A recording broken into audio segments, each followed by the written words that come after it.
si barbaaduun kan koo ammas itti fufaa otoon si barbaadu otoon si barbaadu otoon si barbaadu otoon si barbaadu otuman si yaadu dachee kanarraan lufaa jannata keessatti situ natti dhufa. Ayyee Assalamu alaikum wa rahmatullahi wa barakatuhu. Akkam nagaa jirtu fayyaadha isiniin jedha jalqabarra jechuu yeroo kamuu gaafan viidiyoo koo hojjechuu eegalu nagaan isin gaafadha rahmanni rabbii isinirratti yaa bu'uun isiniin jedha yeroo hundaa hojjechuu nageenyi rabbiidha isin bira yaa jiraatuun isiniin jedha nagaa tanatu waan mara caala nagaa kanatu waan hunda caala kanaaf gaa lafuma jirtanitti kan Oromiyaa keessaas na daawwattan Dabre Itoophiyaa keessa akkasumaatiin immoo biyyoota Afrikaadhaa achirraas ce'aa Awurooppaa, Eeshiyaa, Kanaadaa, Antarktika lafa hunda warri teessanii nu daawwachaa jirtan guutuun keessan bakka jirtanitti iddoo isin jirtanitti haaluma keessa jirtan keessa ta'aatii nageenyi isin yaa baay'atu. Rabbiin nagaa isin yaa taasisu, nagaa isin yaa kennu jechuudha. Nagaa kanatu waa mara caala. Nagaa kanatu bakka nagaan jiru wanti hundi jira. Bakka nagaan jiru qabeenyi jira. Bakka nagaan jiru fayyaatu jira. Bakka nagaan jiru waan hundatu jira. Kanaaf guutuu bani Aadam yookaan namoota dachee tanarra jirtan hunda keessaniifuu jalqabarra nagaa kiyyaan isinii hawwaa jechuudha. Nageenyaan isinii hawwaa. Isatti aansee xiqqoo yoo nageenyi boorahe yoo nageenyi karaa gadhiise yoo nageenyi daandiirraa maqe yoo nageenyi qilee dhaqe yoo nageenyi lafan barbaadamne iddoon barbaadamne dhaabbatee akka nu taane kana taatu jechuudha. Nuti immoo erga viidiyoo teenya san isin biraan geenye yoo xiqqaate jaalama ga'uudhaaf deemnaa jechuudha. Jaalama kana keessatti guyyaa tokko dogongorame har'a araara nu biratti anaaf ayyuu gidduutti har'a araara anaaf Sa'id gidduutti har'a araara Sumayyaaf Sa'id gidduutti bormoo waan biraatu dhalata jechuudha. Waan biraatu happen godha jechuudha. Wanta biraatu uumama jechuudha. Akka yaadame sanatti akka fedhame sanatti akka barbaanne sanatti itti nuuf fuudhaan dandeenye jechuudha. Kun rakkoo nagaati. Kanaafi gara mataa dubbii kiyyaatti gaafan deebi'u dubbiin teenya eegaltee akkuma isinii kaasee udda eegaltee jaalama ji'a sadiif kan isiin deemtu jechuudha. Hanga har'aan kanaatti ani miidhamaadha. Stiil miidhamaadha. Hanga har'aatti jechuudha. Maaltu nu gahee deemii abbaa barbaaddeetti odeeffadhu bakka barbaaddeetti dubbatadhu naan jechuudha dandeessu. Isin malee naman qabu. Isin malee anta hin qabu. Isin malee lafa hin qabu. Isintuu naaf furmaata. Kanaafin yeroo hundaahu kaameraa tiyya baafadhee fuuldura taa'ee dhukkuba tiyya wanta keessa kiyya waan natti dhagaamu kaniin isin biraan gaadhuuf sababa kanaafi jechuudha.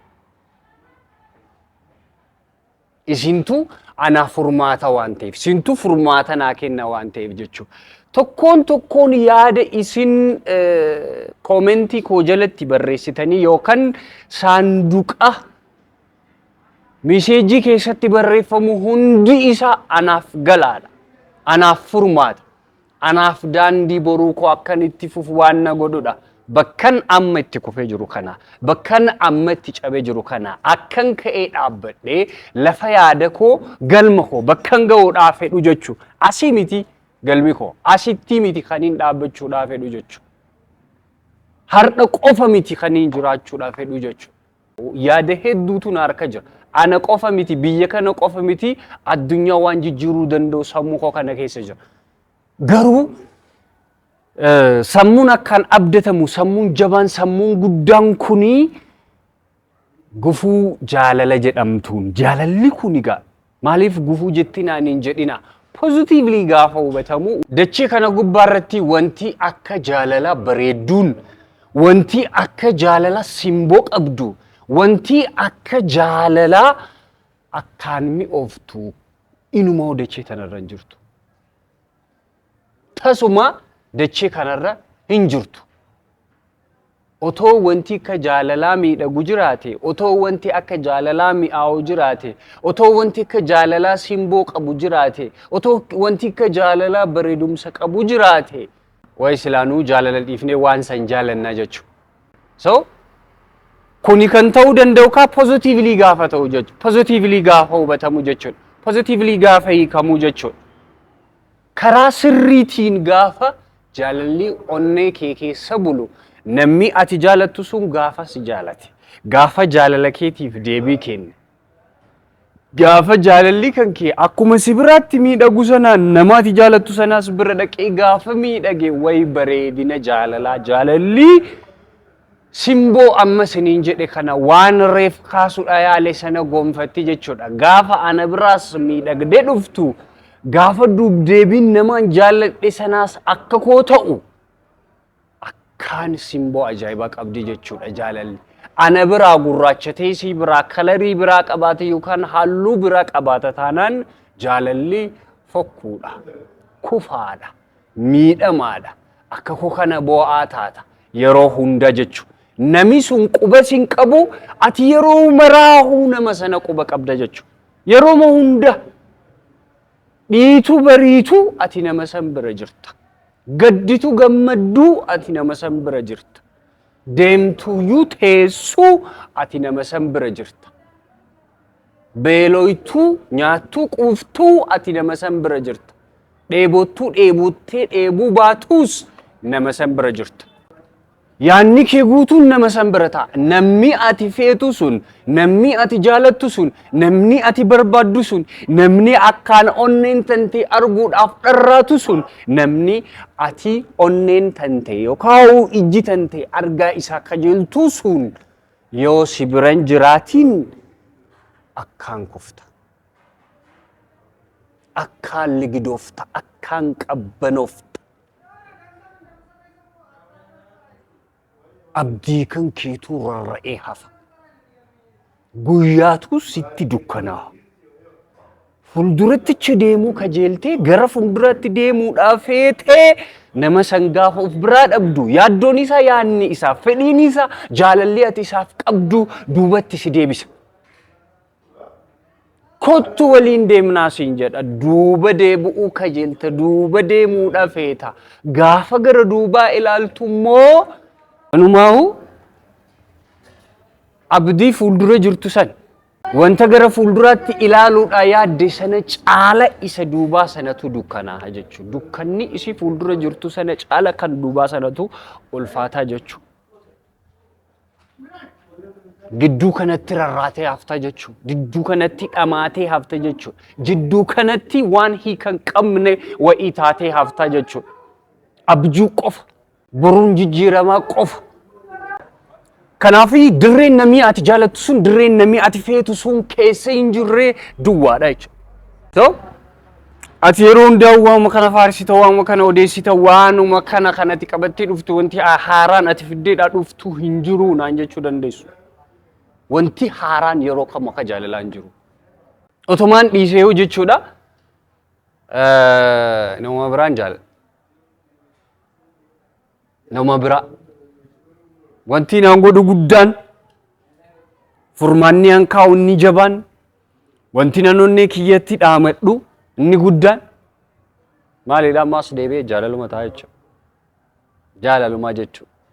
Jaalala kaa caalaan jaalala kaa caalaan jaalala kaa caalaan jaalala kaa caalaan jettee weellistuun caalaatu jaalala. Kanaafi dhiisuu hin dandeessu. Si dagachuu hin danda'u.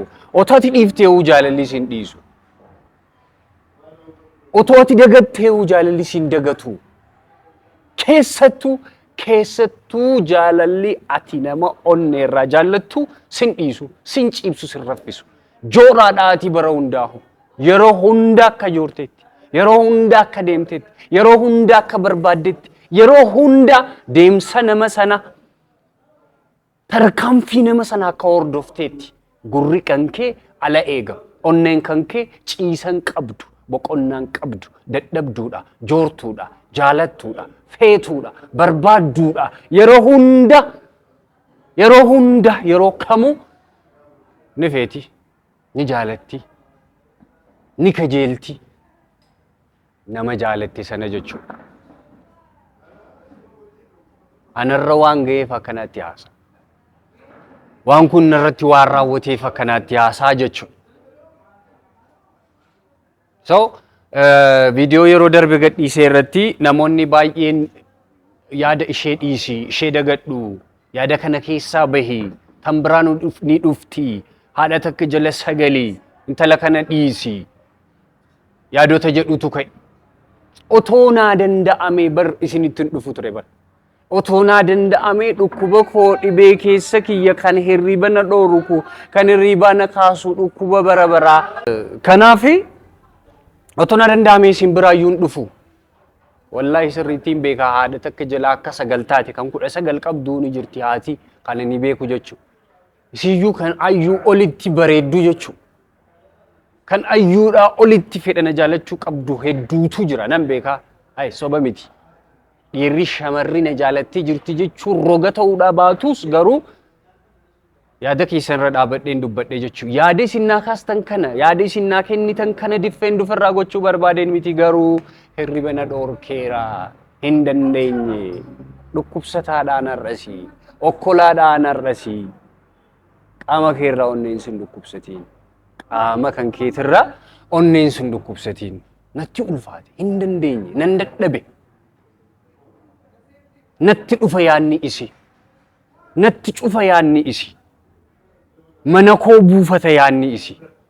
Fuuldura koo socho'a yaanni isi. Namni sun immoo guutumaan guututti quba nan qabu anaawu jechuudha. Viidiyoo Said kaleessa modeen gadda gadhiisee argitanii jirtu isaan veeloo ilaallatanii jiru waan hunda xumuranii jiru rabbi haa godhuufi. Bakka xumura cidha xumura sirna kana arguun fedha. Xumura jaalala kana arguun fedha. Firii gaariin akka goolabuun barbaada. Ani garuu dhukkubuma keessa kiyya jiruun dubbatachaa jira. Yoo isiniin fayyanne isiniin miidhuutii dhageeffadha. Yoo faayidaan qabaanne miidhaan qabu seenaan jaalala koo jechuudha. Ganaa dokumentariidhaan hojjisiisee ganaan duuba deebi'ee bifa diraamaatiin yeroon xiqqoo ture irraa ishii jaalachaa haalan itti ture waan inni argaa ture guutuu isaa isiniin garsiisa jechuudha. Ni argitu jechuudha.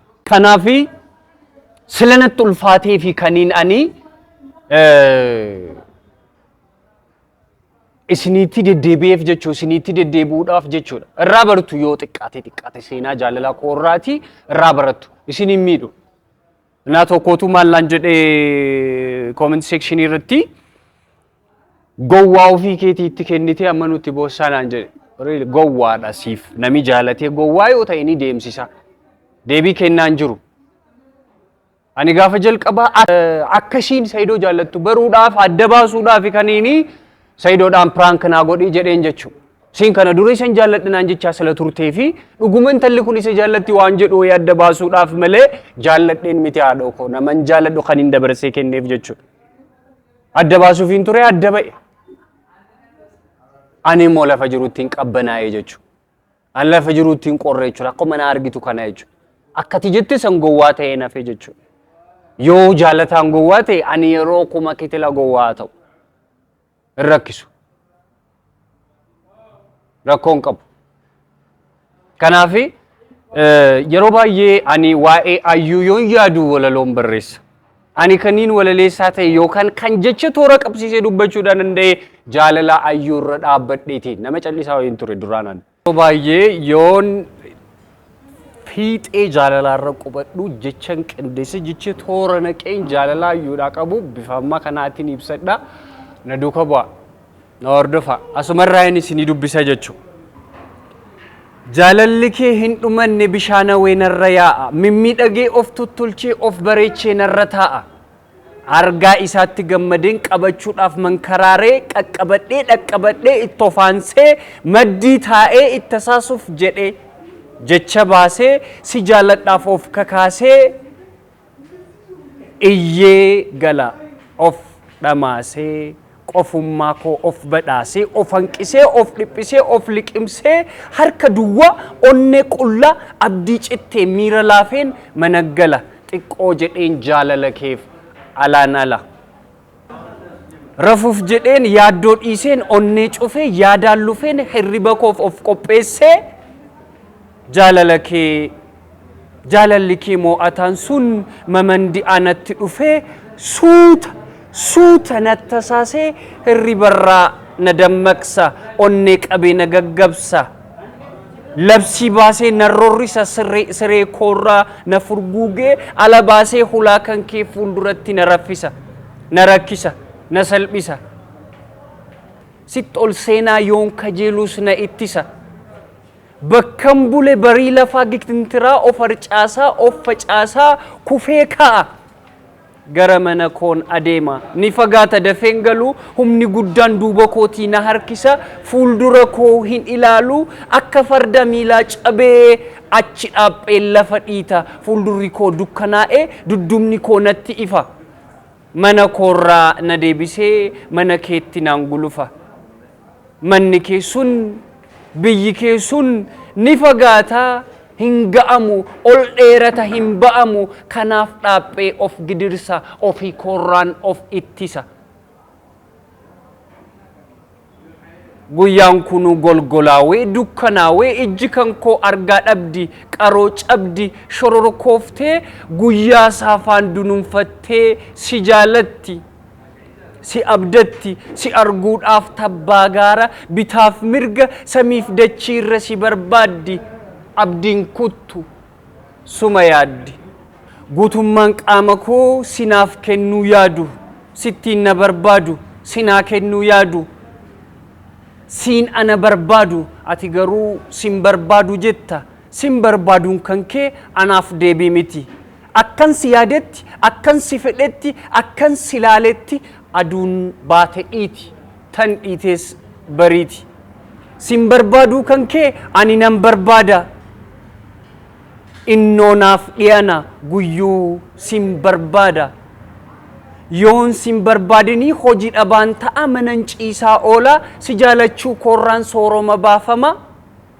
bara dhufaa dabra rakkataan jedhama kanaafuu hanga mootiin du'aa dhufee na fuudhutti si barbaaduun kan koo hojii manee kooti gaafnin ani du'u gaafnin ani bu'u gaaf ati callifte sin barbaaduu sanuu gaafa na dhoowwatte gaafa calleensi kan kee sin barbaaduu caale an guyyaa sanaa jiraat of awwaale malee sin barbaaduun kan kee baranaaf jaalalaa ani waan jaalladhuuf ofiin waan si fedhuuf sin jaaladhuun kan kee sin jaaladhaa caalaa barbadaan jaalalaa kan guyyuu hin dhaamne yanduun jaalala kee kan baraayyuun caamne inni na cooliksee baraan na hurgufu si biraan na ga'uuf inni naan gulufu akka sirraan taree abdii koo dhamaasee sirraan hin caamsine bakkuma jirtutti waaqa keenaaf kadhu atiin na jibbitu akkan si jaaladhu goolamni jaalalaa dhumni fedhii kootii si jaalachuu kan koof gurra cufadhuuti heerumii jiraadhu ilmaanis horiiti wanti takkaan garuu sitti machuu fedhu onneen ayyuu fedhe daraaree ganamee sabboontuu bariitee haataatuu caaltuu tsaggaanesh tsadaaluu taaddaluu fadiilaa jamiilaa haafizaa hikmaa tololuu kan biroos hin fedhu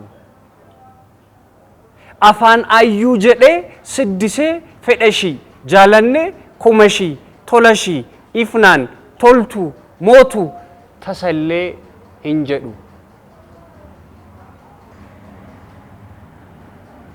yoon jaalallee aan ayyuudhaaf qabu humnaa ol natti ta'u yoona raasu yoona kaasu fuulduratti deemsa dhoorkee duubatti gaafa na deebisu bifa kanaan jaalala isheedhaa qabu ibsadha jechuudha.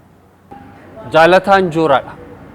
Yeroo kamuu nami jaalatu yeroo kamuu miidhamaadha. Yeroo hunda jechuudha.